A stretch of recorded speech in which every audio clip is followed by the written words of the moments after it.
Philippines to lease naval and coast guard ships a good idea or bad? The Philippines, a maritime nation with extensive coastlines, will lease naval ships and coast guard ships? This choice has significant implications for the country's defense capabilities and economic development.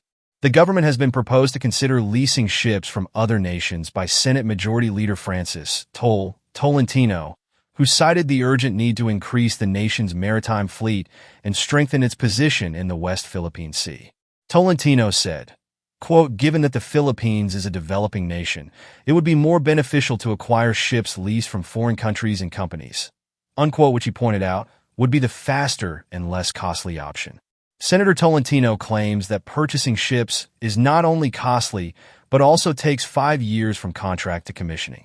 He also added, "The ordering and building of a ship can take at least 5 years, but leased vessels can be readily acquired and deployed for the use of our personnel." He made this remark while pointing out that the recently passed legislation on government procurement allows such an arrangement. But before we delve deeper, welcome back to our channel. If you are new to our channel, welcome and enjoy. Do you want to get informed about the latest news and updates in defense here and abroad? Then hit the subscribe button and like our video to get updated here in Defense Forces Insight. Thanks. Let's start. Is leasing naval and coast guard ships a good or bad idea for the Philippines? Sen. Tolentino proposes to lease naval and coast guard ships from other countries as part of its efforts to modernize its maritime defense capabilities. This strategy is seen as a cost-effective way to quickly bolster the nation's fleet without the long delays and high expenses associated with purchasing new vessels. Leasing would provide access to advanced ships and technology, helping the Philippines address its maritime security challenges, including territorial disputes in the South China Sea. However, the proposal raises questions about long-term costs, operational sovereignty, and potential dependence on foreign nations. Is it a good idea or a bad one? Let's discuss the advantages and disadvantages of leasing and, in the end, our conclusion. Let's start with the advantages. Cost efficiency. Lower upfront costs. Leasing ships can be significantly less expensive upfront than purchasing new vessels, particularly for a country like the Philippines, which may face budgetary constraints. This allows the government to access modern ships without the huge capital outlay required for new acquisitions. Predictable budgeting. Leasing agreements often come with fixed monthly or annual payments, making it easier for the government to forecast and manage defense budgets without unexpected expenditures related to maintenance or upgrades. Access to advanced technology. Immediate modernization. Leasing provides quick access to newer, more advanced technology. Instead of waiting years for custom-built ships, the Philippines can rapidly enhance its naval and coast guard capabilities with cutting-edge vessels equipped with modern weapon systems, radar, and other high-tech gear.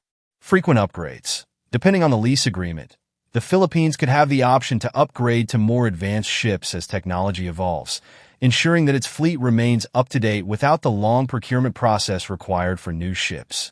Flexibility and scalability. Temporary solutions. Leasing offers flexibility, especially in times of heightened regional tension or in response to specific short-term needs, e.g., increased maritime patrols or joint exercises with allies.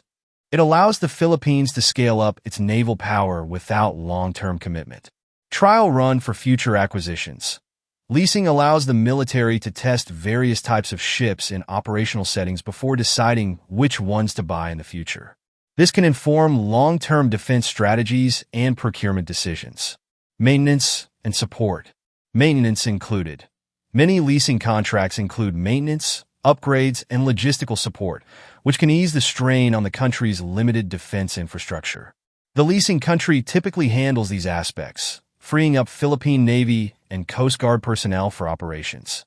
Reduced downtime. With maintenance covered in the lease, ships are less likely to face prolonged periods of downtime due to repair needs, ensuring operational readiness. Let's talk about the disadvantages. Limited sovereignty and control. Restrictions on usage. Leasing agreements often come with restrictions on how and where the ships can be deployed.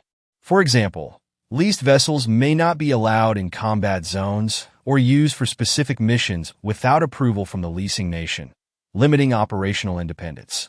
Dependency on foreign nations.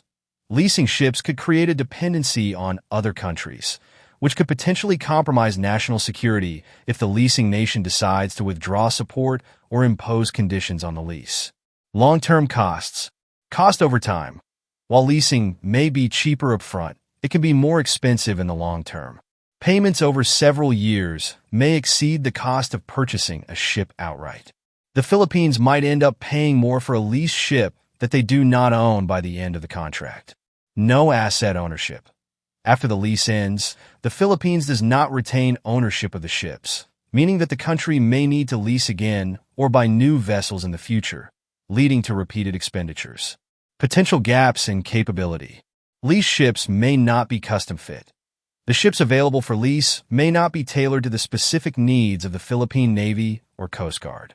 They might lack particular equipment or capabilities that are important for the Philippines' unique maritime security needs. Compatibility issues. Leasing foreign ships might lead to compatibility issues with existing fleets, especially in terms of logistics, weapon systems, and crew training, which can cause operational inefficiencies. Political and diplomatic risks. Geopolitical tensions. Leasing ships from foreign powers, especially in a region with existing geopolitical tensions like Southeast Asia, could provoke China and escalate tensions. For instance, leasing U.S. or Japanese ships could be perceived by China as a direct challenge in the contested South China Sea. Foreign policy dependencies. Leasing agreements may come with political strings attached, requiring alignment with the policies and interests of the leasing nation, which could limit the Philippines' diplomatic flexibility.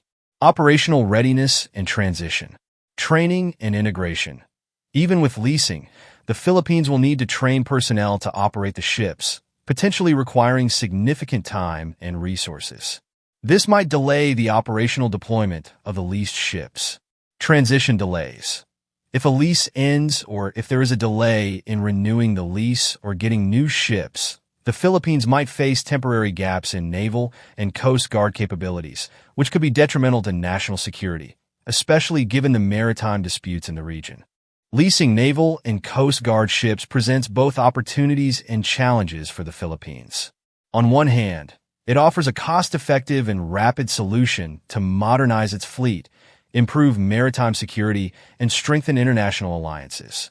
On the other hand, it may lead to long-term financial and political dependencies, restrictions on operational sovereignty, and potential gaps in capability. Ultimately, the decision to lease or buy should be carefully evaluated based on the country's long-term defense strategy, budget, and regional security needs. What do you think of the Senator's proposal? How about you? Are you in favor of leasing naval and Coast Guard ships? Share your thoughts in the comment section below. I hope you learned from our video. If you want to watch a video informative like this, click any of the 2 videos that will appear before this video ends. Don't forget to subscribe to our channel and like our video. Thank you for watching, and see you in the next one.